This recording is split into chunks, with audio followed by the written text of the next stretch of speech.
The kitchen smelled like cinnamon and brown sugar. Margaret Chen stood at her counter, rolling out pie dough with the same wooden rolling pin she'd used for 40 years.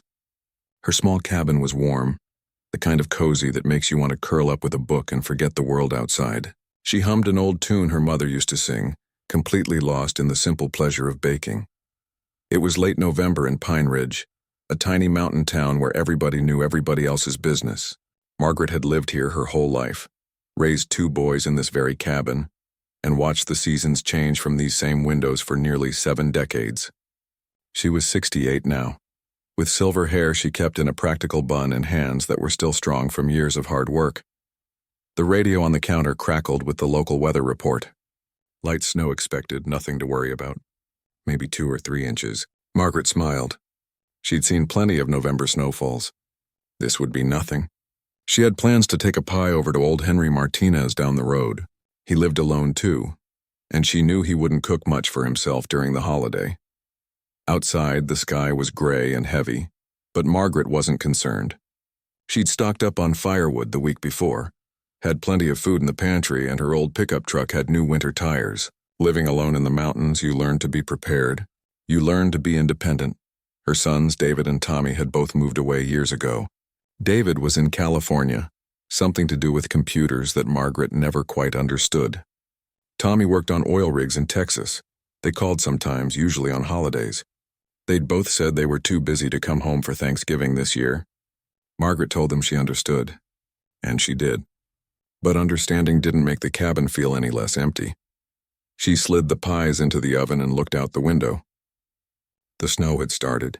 Small flakes at first, dancing lazily through the air. Pretty, she thought. The mountains always looked beautiful in the snow. Miles away on Highway 34, Derek Morrison was thinking the exact opposite thing about snow. He was 32, riding his beloved Harley-Davidson through the mountain pass. The motorcycle was his pride and joy, a glossy black beast he'd saved 2 years to buy.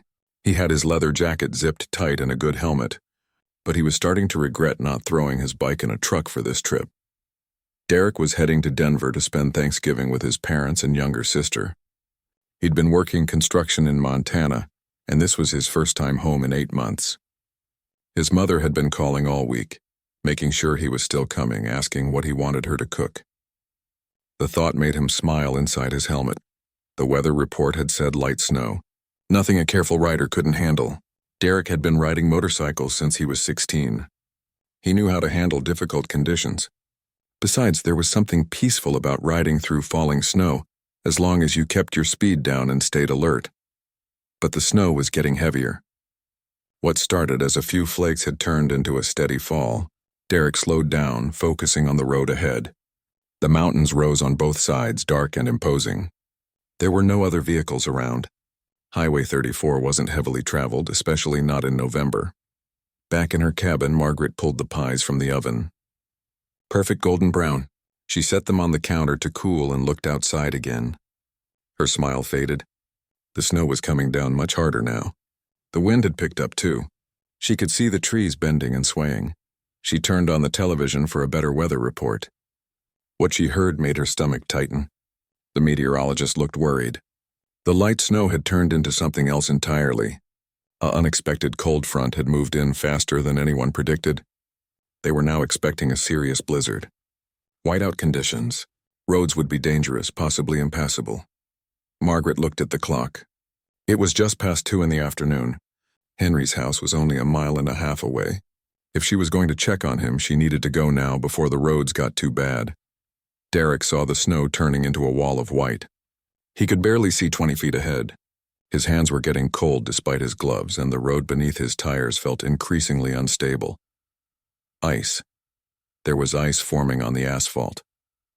He needed to find a place to pull over, to wait this out. There had to be a gas station or a ranger station somewhere ahead. He slowed to barely 30 miles per hour, leaning forward to peer through the driving snow.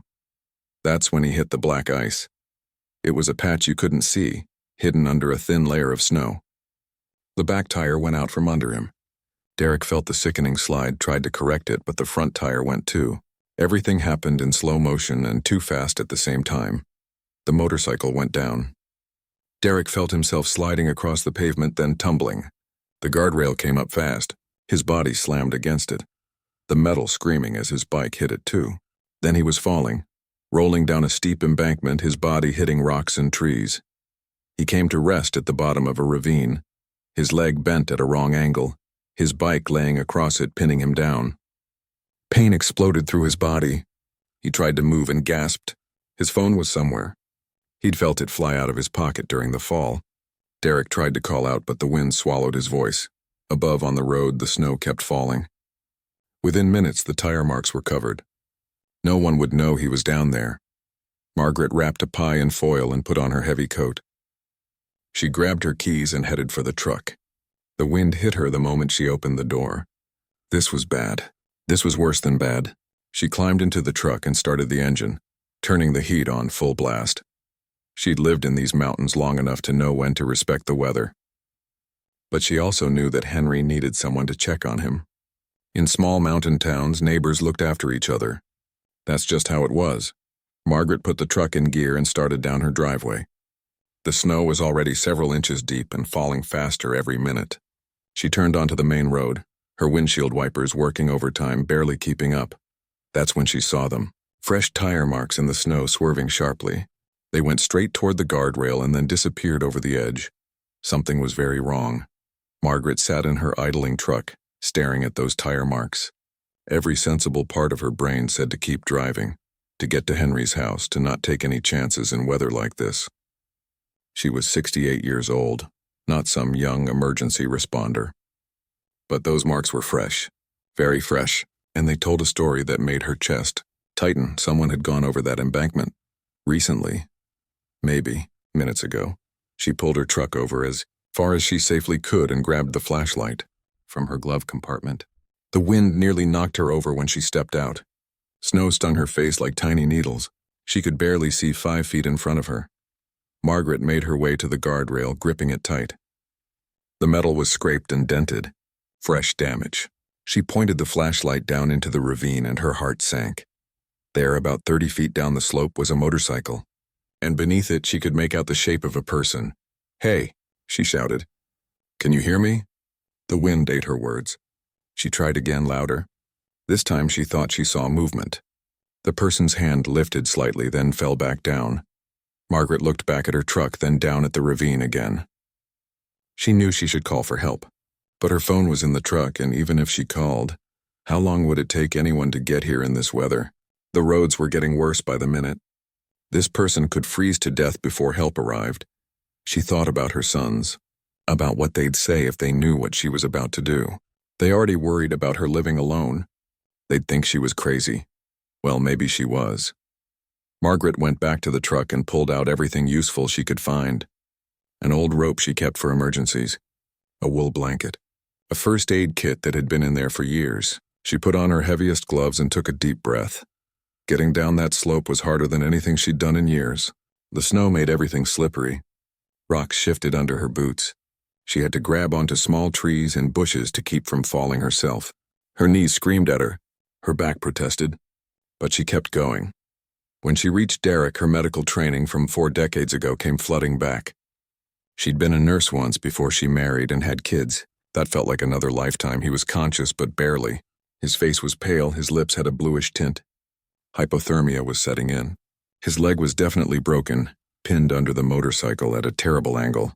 Blood had soaked through his jeans. "I'm Margaret," she said, leaning close so he could hear her. "I'm going to help you, but I need you to stay with me. Can you hear me?" Derek's eyes focused on her. He tried to speak, but only managed a weak nod. The motorcycle had to weigh at least 500 pounds. Margaret looked at it, then at this young man trapped beneath it, then back up the slope to her truck. She was one old woman in a snowstorm. This was impossible. But doing nothing wasn't an option. She climbed back up to her truck, every muscle burning. In the truck bed, she found what she was looking for. A small hand winch she'd used for pulling stumps out of her garden. It wasn't much, but it was something. The trip back down was harder. The winch wasn't heavy, but it was awkward, and the slope seemed even steeper this time. Twice she slipped and barely caught herself. Derek's eyes were closed when she got back to him. "No, you don't," she said sharply, shaking his shoulder. "You stay awake. You hear me? I didn't climb down this mountain twice just to have you quit on me now. His eyes opened. There was confusion in them, maybe wondering if this old woman yelling at him was real or a hallucination. Margaret studied the situation. There was a sturdy tree about 15 feet away. If she could secure the winch to that tree and hook it to the motorcycle, she might be able to pull it off him. Might. Her hands shook as she worked, and not just from the cold.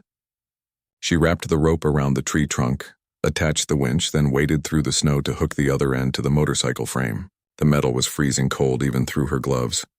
This is probably going to hurt, she told Derek. But I need to get this bike off you. When I do, don't try to move. Understand? Another weak nod. Margaret began cranking the winch. It was hard work. The kind of work that would have been hard for her even 20 years ago. Her shoulders burned. Her arms felt like they might give out. But inch by inch, the motorcycle began to lift. Derek groaned. The sound cut through the wind. I know, Margaret said, still cranking. Almost there. With one final heave, the bike lifted high enough. She quickly pulled Derek by his shoulders, dragging him clear. The moment he was safe, she let the winch release and the motorcycle crashed back down. Now came the really hard part, getting him up that slope. Derek was a grown man, probably 180 pounds at least. Margaret knew she couldn't carry him, but she could drag him. She'd dragged plenty of heavy things in her life. Feed bags, furniture, a husband who'd drunk too much at their anniversary party 40 years ago. She positioned the blanket under him like a sled, then tied the rope around her waist and started climbing. It was the longest climb of her life. Pull forward 3 feet, rest. Pull forward 3 more, rest. Her heart hammered so hard she thought it might burst. Her legs shook. The cold bit through her clothes. But she kept going because stopping meant this young man would die. Halfway up, she slipped. Fell hard on her knees. For a moment, she just knelt there in the snow, wanting to cry, wanting to give up. Her body was telling her she couldn't do this. But then she thought about her husband, Jack. He'd ridden a motorcycle too. That's how she knew Derek had probably been a careful rider. Good riders still had accidents. Jack had died of a heart attack 15 years ago. Nothing to do with motorcycles.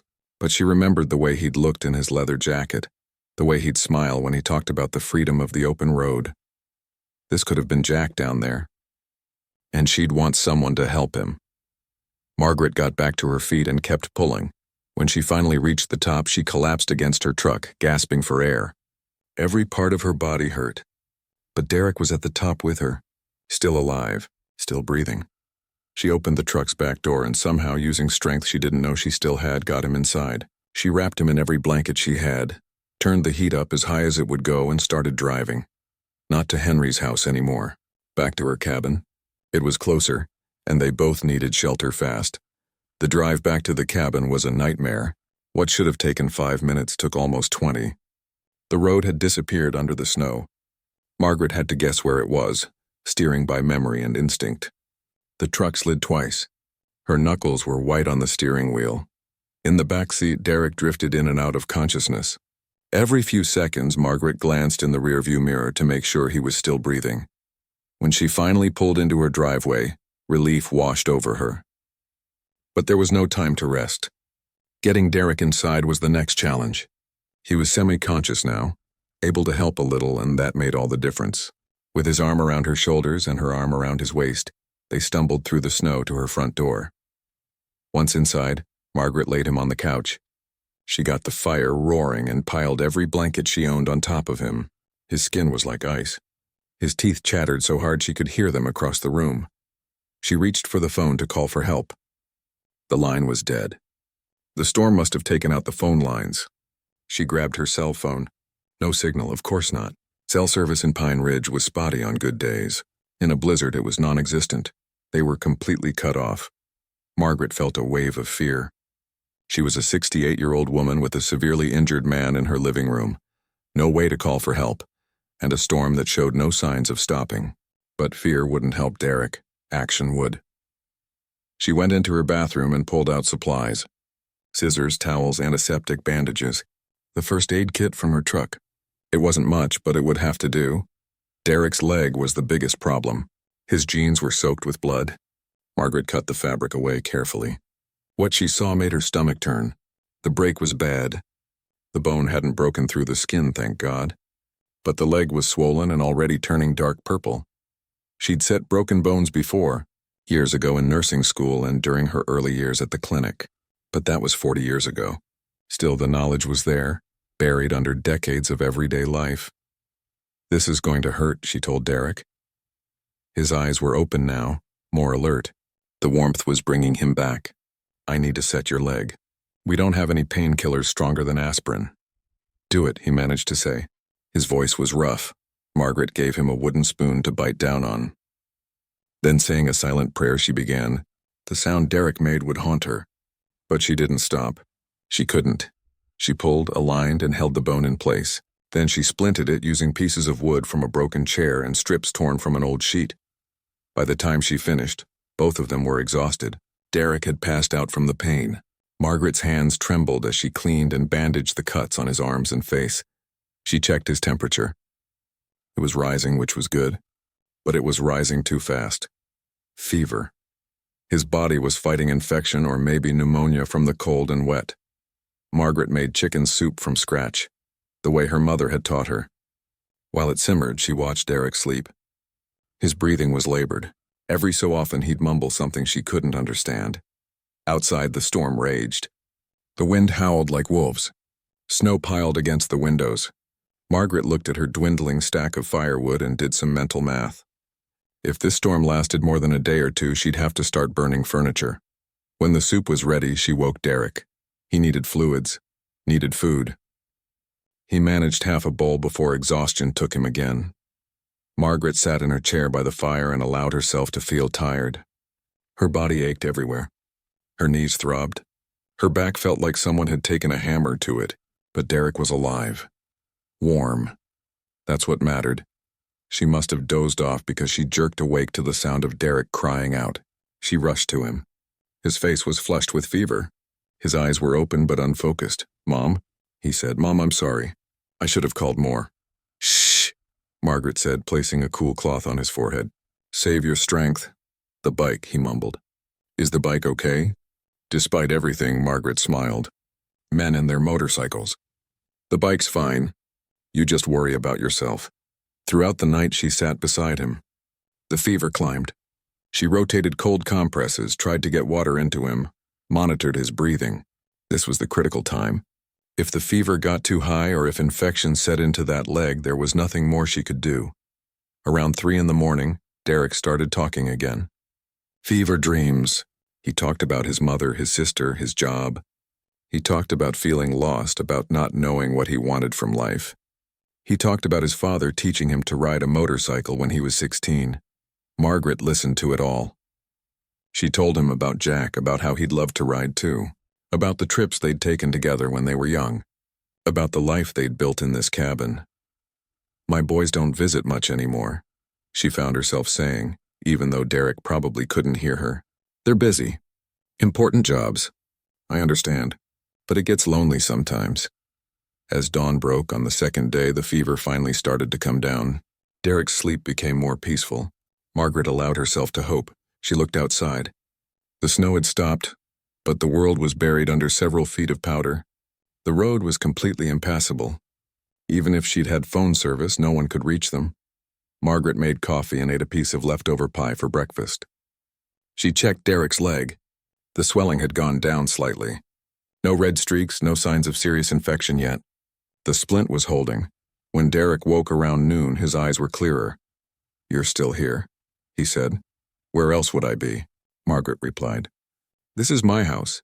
I thought maybe I dreamed you." The old woman who climbed down a mountain in a blizzard.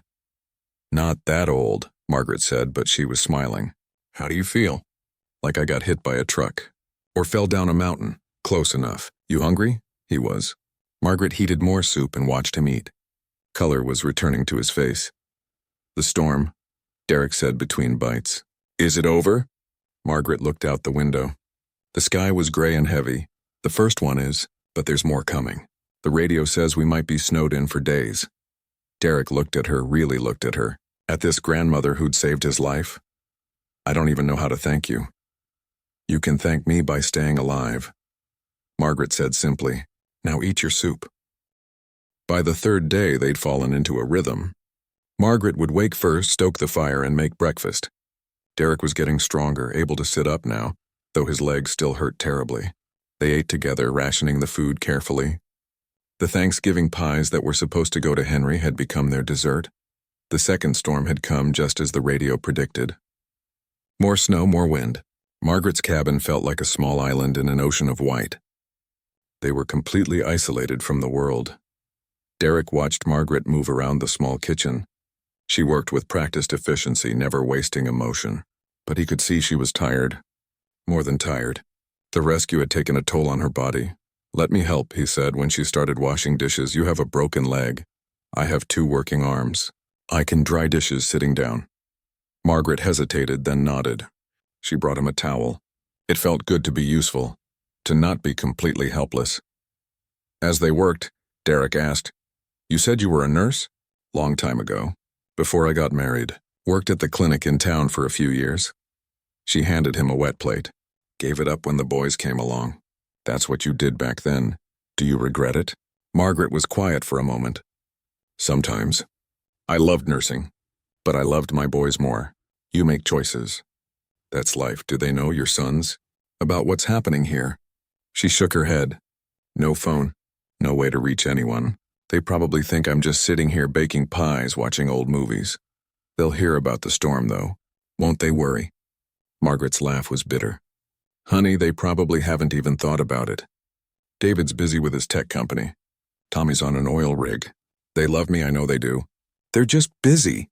Derek heard something in her voice, the same loneliness he felt when he thought about his own mother. He hadn't been home in 8 months. He called, sure, but not often enough. Never long enough. "I do the same thing," he admitted.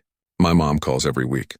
Half the time I don't answer because I'm tired or I figure I'll call her back later. Then days pass. Why?" Margaret asked simply. Derek thought about it. "I guess, I don't know. You think you have all the time in the world. You think they'll always be there, so you put it off. Then suddenly 8 months have gone by. They will always be there," Margaret said quietly, "until they're not. Then you'd give anything for one more phone call you ignored." They were both quiet after that. The next day, Derek noticed Margaret moving slower. She tried to hide it, but he saw her wince when she stood up, saw her grip the counter when she thought he wasn't looking. "You're back?" he asked. "It's nothing. Just a little sore from all that excitement the other day." But it wasn't nothing. By afternoon, she could barely move. The strain of pulling him up that slope, of handling his full weight, had done something to her back. She finally admitted she'd felt something pop when she was dragging him. Now Derek was worried. The person who'd saved him needed help, and he was the only one here to give it. A man with a broken leg and no medical training. "Tell me what to do," he said. Margaret, lying on her bed, tried to give instructions. Ice, heat, rest. But there was pain in her eyes that scared him. Derek did his best.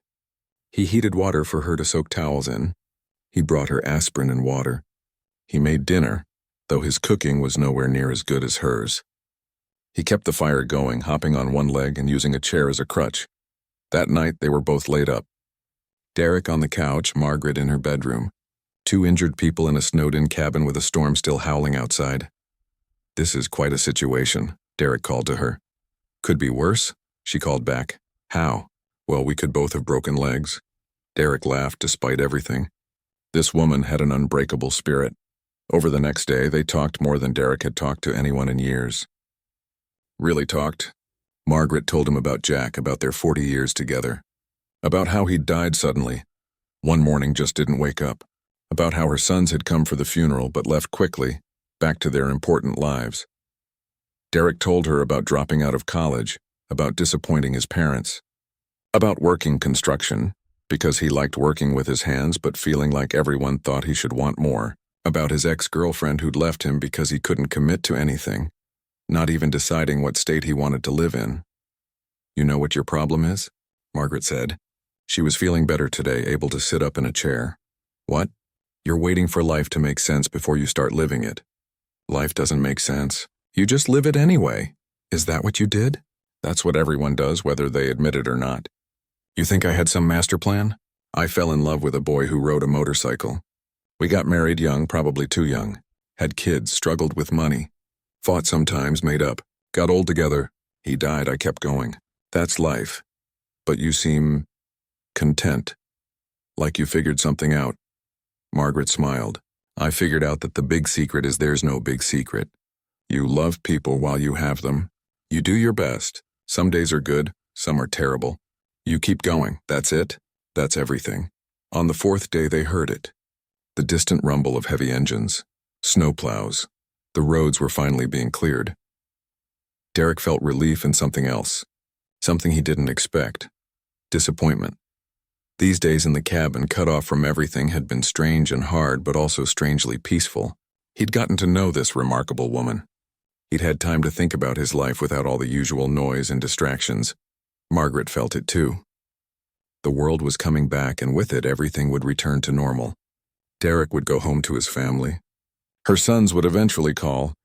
Probably guilty they hadn't checked on her during the storm. Life would go back to what it was. But maybe, she thought, maybe this time it could be different. "When they get here," Derek said, "when they take us to the hospital and everything goes back to normal, I want to stay in touch. Really stay in touch. If that's okay." Margaret looked at this young man she'd pulled from a ravine. "I'd like that very much."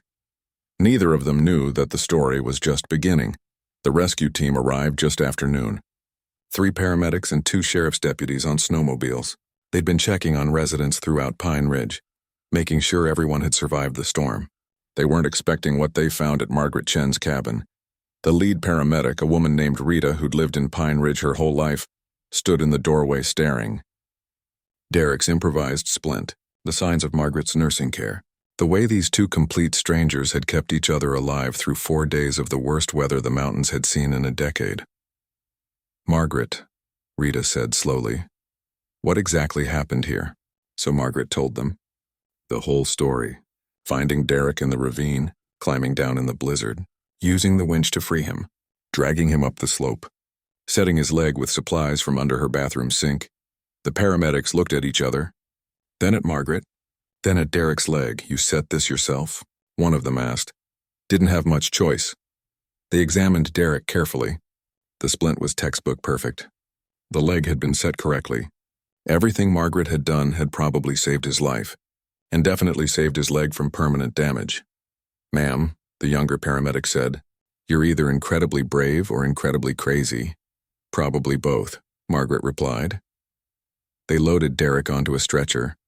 Margaret insisted she was fine, just a sore back, nothing that needed urgent attention. But Rita wasn't having it. "You're coming with us, too. Don't argue." At the hospital in town, the story spread like wildfire. The nurses knew Margaret. They'd worked with her decades ago when she was young. They couldn't believe what she'd done. By evening, a local news reporter had heard about it and showed up asking questions. Margaret hated the attention. She tried to downplay everything. "I just did what anyone would do," she kept saying, but anyone wouldn't have done it. Most people would have called for help and waited. Most people wouldn't have climbed down that ravine. Most 68-year-old women couldn't have pulled a grown man up a mountain. Derek was in the hospital bed next to hers, his leg in a proper cast now. His mother had arrived within hours of hearing what happened, crying and holding his hand. His father and sister came right behind her. "This is Margaret," Derek told them. "She saved my life." Derek's mother, Linda, turned to Margaret with tears streaming down her face. She couldn't speak at first, just grabbed Margaret's hand and held it tight. "Thank you," she finally managed. "Thank you for bringing my boy back to me."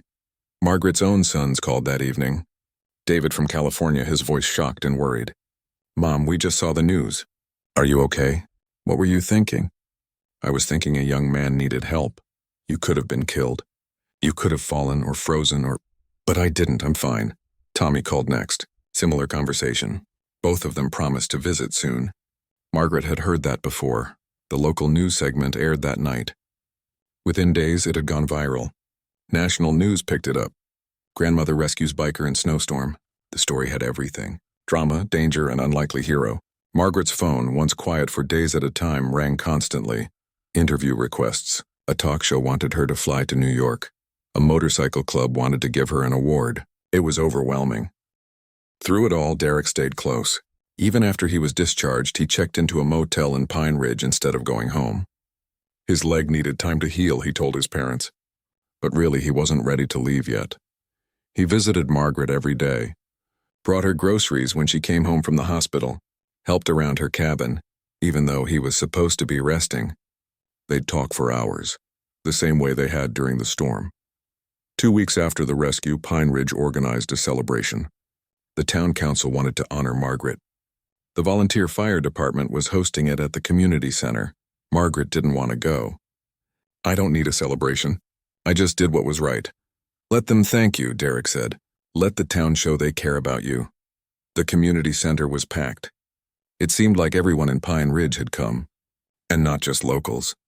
Derek's whole family was there. News crews, people from neighboring towns who'd heard the story. The mayor gave a speech about courage and community. The fire chief presented Margaret with a commendation. Derek stood up, leaning on crutches, and told the story from his perspective. About waking up at the bottom of that ravine thinking he was going to die. About seeing this grandmother climbing down through the snow. About the days in the cabin when she'd nursed him back to health while dealing with her own pain. "Margaret Chen is the toughest person I've ever met," Derek said. "And the kindest. She didn't know me, had no reason to risk her life, but she did it anyway. That's the kind of person she is." The crowd gave a standing ovation. Margaret sat there, embarrassed and proud and overwhelmed all at once. But the real surprise came after the official ceremony ended.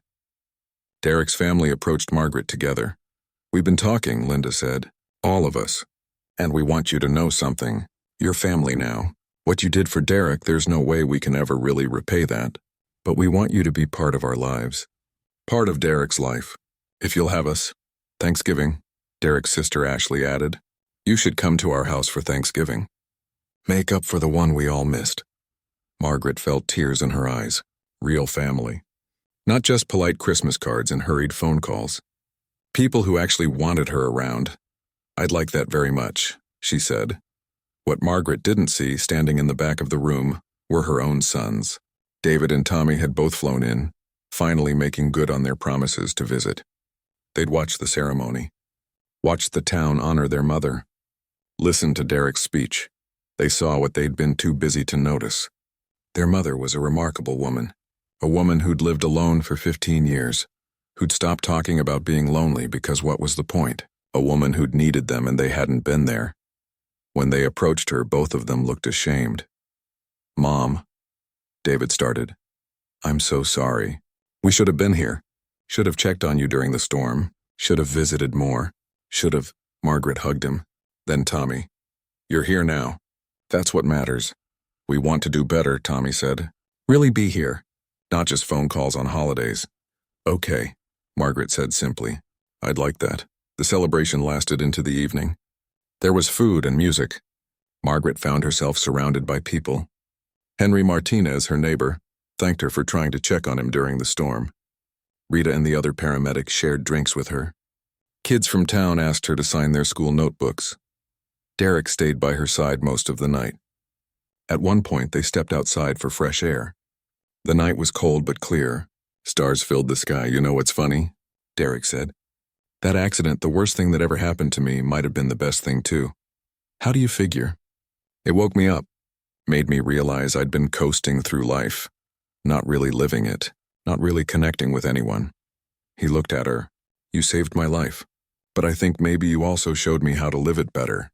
And what are you going to do, now that you're awake?" Derek smiled. "First, I'm going to call my mother more. Actually go home for holidays. Be present, you know? And I'm going to figure out what I actually want to do with my life instead of just drifting." He paused. "And I'm going to keep visiting a certain grandmother in Pine Ridge if she'll let me. I'd like that very much." 3 months later, Derek did something he never expected. He moved to Pine Ridge, found a job with a construction company that worked on mountain homes, rented a small house just a few miles from Margaret's cabin. He visited her twice a week at least, sometimes more. They'd have dinner together. He'd help with repairs around her cabin.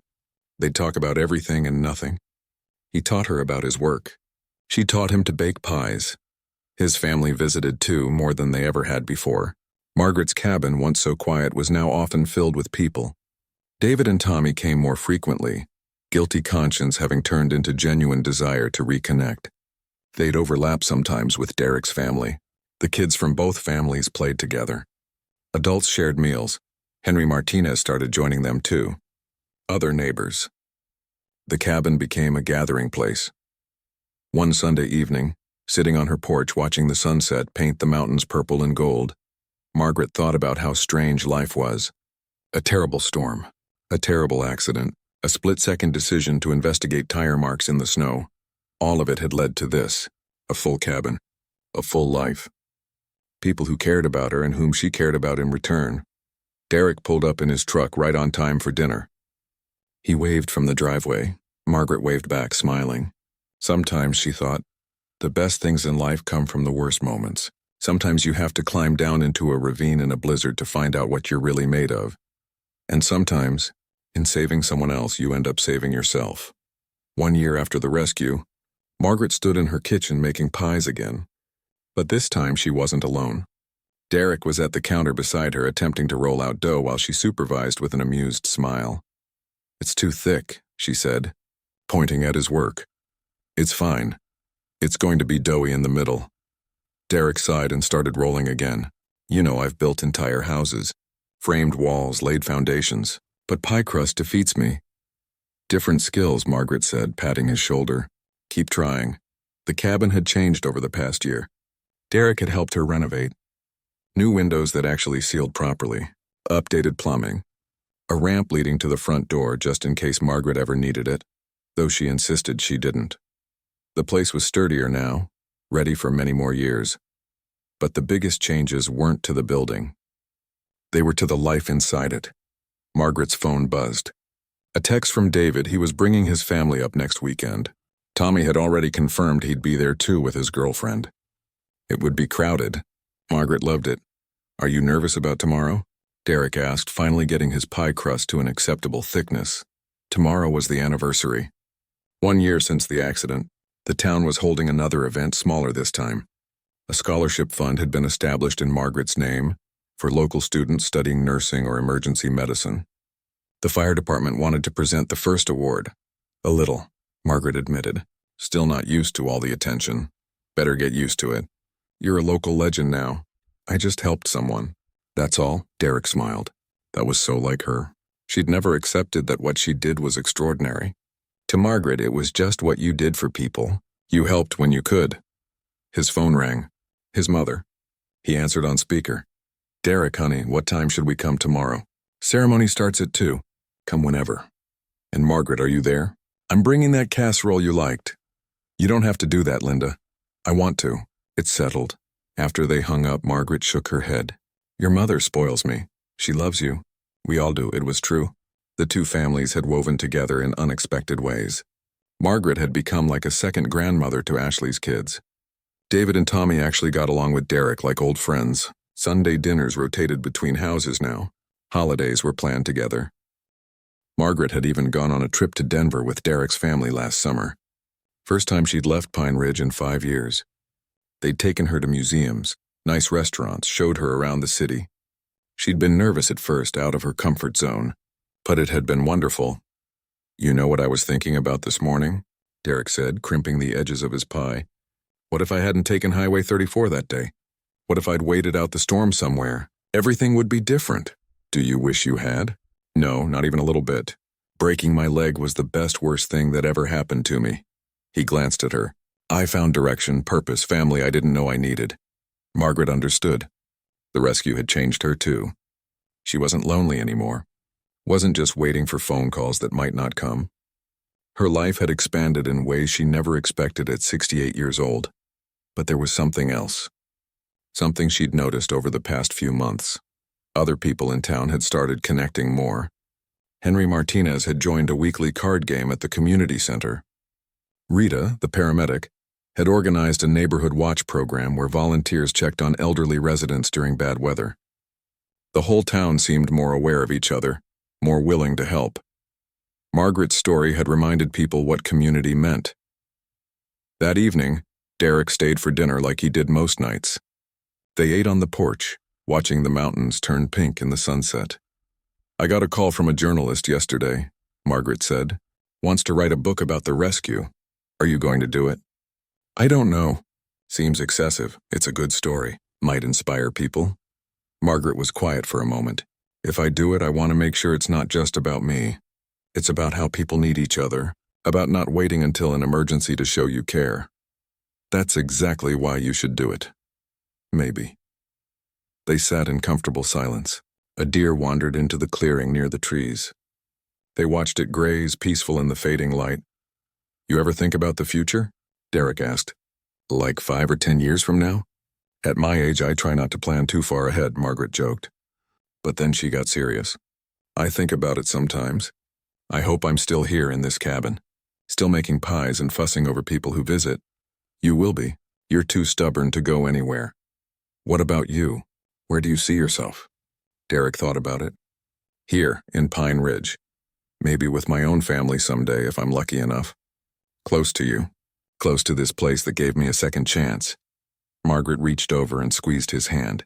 You're a good man, Derek Morrison. Learned from the best. The next day, the anniversary event was perfect. Smaller than the first celebration, more intimate. The scholarship recipient was a young woman from town who wanted to be a paramedic. She gave a speech about how Margaret's story had inspired her. Margaret watched with tears in her eyes. This was the real legacy. Not the news stories or the attention, but inspiring someone to help others. Afterward, Derek drove Margaret home. The cabin was full of people. Both families had gathered for dinner. The kids ran around playing. Adults laughed in the kitchen. Music played on the radio. Margaret stood in her doorway, taking it all in. This full, loud, chaotic, beautiful life. She thought back to that day 1 year ago, standing in her quiet kitchen, alone, making pies with no one to share them with. She'd been content enough. But she hadn't known what she was missing. Sometimes life gives you exactly what you need in the strangest ways. Sometimes you have to face down a blizzard to find your way home, and sometimes in saving someone else's life, you discover that yours was waiting to truly begin. Derek appeared beside her with 2 cups of coffee. You okay, Grandma Maggie? He asked. The nickname had stuck. Margaret smiled. She'd never been better. Just perfect, she said. Absolutely perfect, and she meant it. Every single word.